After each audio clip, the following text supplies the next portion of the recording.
If you've ever wanted to make sourdough but have been totally overwhelmed by the thought of keeping a starter alive, you're not alone, but you are in the right place. When I started my starter, I was so intimidated because everybody makes it sound so difficult. Like if I do one little step wrong, the starter's ruined. Well, today I am here to debunk all of those sourdough scaries. Most recipes overcomplicate things, making you think you need fancy flour, exact temperature, endless feeding schedules. So then what ends up happening? You get intimidated and you don't even try. I'm going to show you the absolute easiest way to make a foolproof starter that is literally 2 ingredients, water and flour. So the first step is choosing your jar. A simple mason jar is all you need. Use something that you have at home. I know a lot of us have mason jars. I do recommend using the wider mouth. If the small mouth is all you have though, use it. Now, the other tools, a wooden spoon and a spatula, and the best tool you have, your hands. Don't feel like you need to go rush to Amazon and buy that sourdough starter pack of all the tools and the whisks and the fancy knives to cut.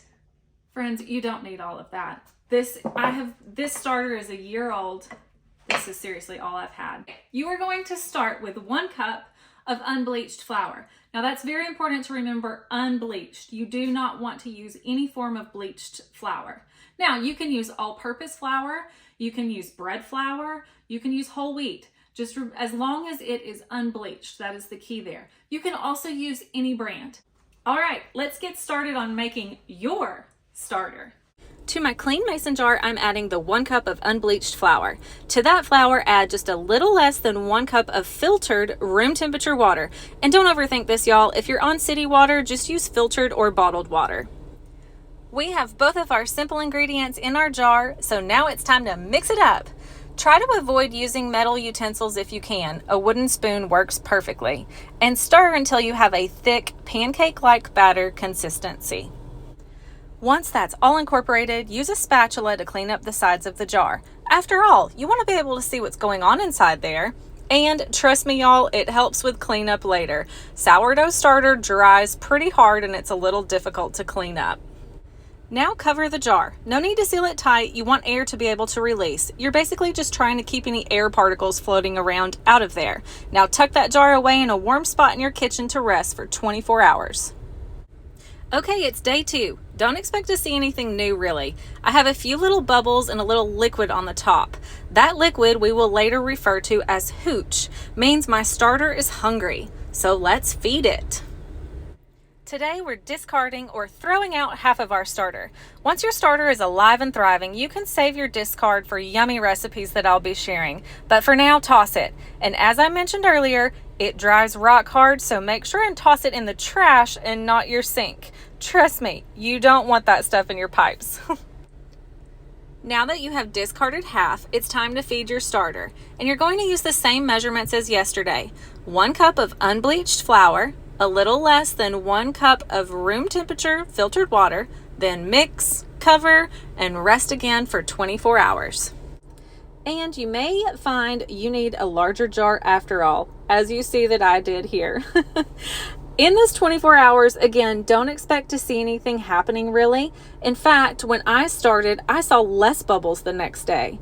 I did, however, begin to smell it, and I thought, oh no, I've done something wrong. That's just the fermentation or yeast smell. Trust me, it's not that your starter has gone bad, it's just kind of a different smell and completely normal. So let's tuck it away and see what day 3 brings. So today we're starting to see a few more bubbles, but if you're still not seeing anything by day 3 through 5, do not worry. So many factors like the temperature, humidity, and the altitude where you are will cause variations. So it can take a week to 2 weeks really to see a lot of bubbles and growth. So many people use a starter recipe and think they have to go to it by a T. So on day 5, when they don't see anything happening, they think they've done something wrong and they give up. Don't do that. Instead, keep doing what we've been doing, discarding half, adding back in 1 cup of flour and a little less than 1 cup of water, then covering and resting for 24 hours. This 1:1:1 ratio works. Now, before I get into how days 6 and 7 look a little bit different in making your starter, be sure and click that subscribe button. Once you've successfully created your own starter, you'll be able to follow along with some of the great recipes I'll be sharing, from discard recipes to bread recipes to pasta to crackers.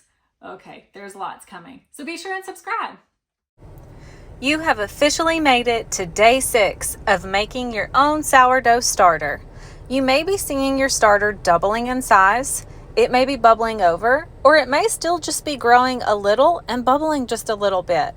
Either way, today we change things up and start feeding it more. It is officially that teenager in your house. It's constantly hungry and looking for more food. You will also notice that today I'm swapping out my jar. Even after your starter is established, it's good to swap out your jar every few days.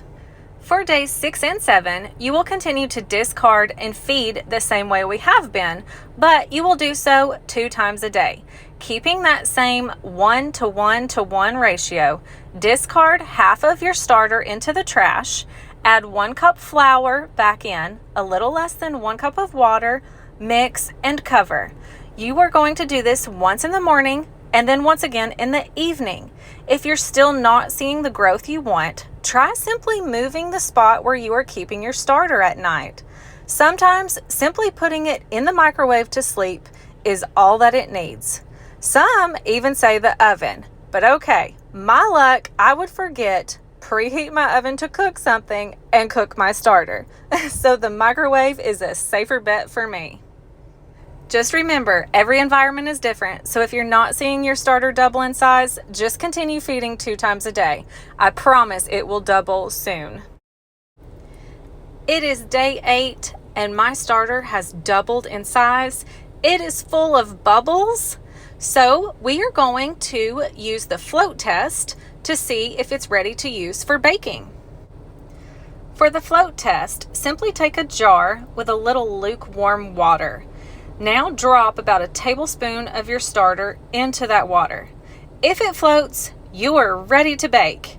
If it doesn't float, just continue feeding and discarding twice a day until you pass the float test. At this point, if you're not passing the float test like you see here, you can still use your discard. So whenever you discard each day of feeding, rather than throw it away, now you can actually save it in another jar to start using for discard recipes.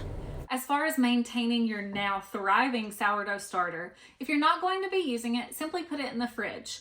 If you leave it on the counter, you will continue to feed and discard. Don't leave it untouched on the counter more than 24 to 48 hours, or else it will mold. So if you're tired of baking, you know you don't want to make anything for a few days, put it in the fridge. You can store a starter in the fridge for months.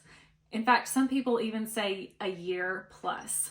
The longest I've gone is about 3 months in the fridge, and when I pulled it out, you just bring it up to temperature. It will be cold, of course. Bring it up to room temperature, and then I usually feed about half a cup of flour and a little bit of water to get everything started again, wait for it to rise, and then I'm ready to bake again. Now you too have a starter that you can share with friends that may be too intimidated to start because they didn't see my video like you did. Simply take some of your starter, place in another jar, and give your friends instructions on feeding and discarding. They too can then make recipes along with you. If you liked this video, then you'll love this one, where I break down how easy it is to make the perfect French onion soup. Sourdough bread is included in that recipe.